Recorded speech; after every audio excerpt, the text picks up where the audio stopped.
चारियोटा public school Ranpur अष्टम वार्षिक उत्सव अनुष्ठित। नयागढ़ जिला रणपुर रे चारियोटा पब्लिक स्कूल अष्टम वार्षिक उत्सव गत 21 मार्च अपराह्न विद्यालय प्रांगण में महा आडंबर अनुष्ठित हो जाइछि।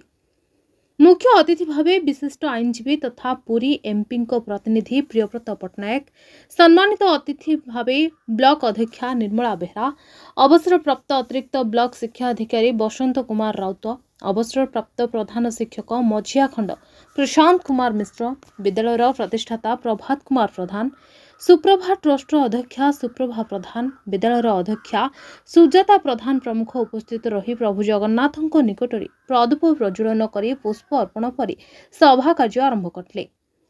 यापर जातीय संगीत गान कर विद्यालयर छात्री माने स्वागत संगीत गान करते।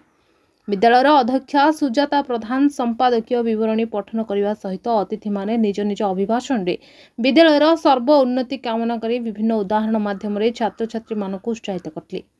एही अवसर में विद्यालयर कृति छात्र छात्री मानक प्रमाणपत्र सह ट्रॉफी प्रदान करा बेले स्थानीय अंगनवाड़ी कर्मी, आशा कर्मी, एसएमसी सदस्य और सांबादिक मानक उत्तरीय सह पुष्प प्रदान कर सम्मानित करा।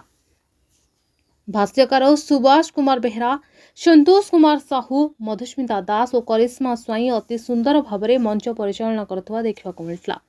विद्यालयर कुनी कुनी छात्र छात्री माने सुंदर सांस्कृतिक कार्यक्रम में नृत्य गीत परिवेशन करी दर्शक मानक विलंबित राति पर्यंत बांधि रखिथिले। विद्यालयर समस्त शिक्षक और शिक्षयित्री अभिभावक माने पूर्ण सहयोग करी वार्षिक उत्सव को साफल्यमंडित करथिले। रणपुर रीना साहू को रिपोर्ट, मणिभद्रा खबर। आपण मानकर स्नेह, श्रद्धा एवं भल पाइबा को पाथेय करी मणिभद्रा खबर यूट्यूब, फेसबुक एवं पोर्टाल ले तार सफलता बजाय रखिछि। यहाको आहुरी लोकप्रिय करने को ई पेपर रो शुभारंभ मध्य करा जायछि। आमको एई भली प्रेरणा एवं सहयोग जोगाइबा सहित लाइक, शेयर एवं सब्सक्राइब करंतु।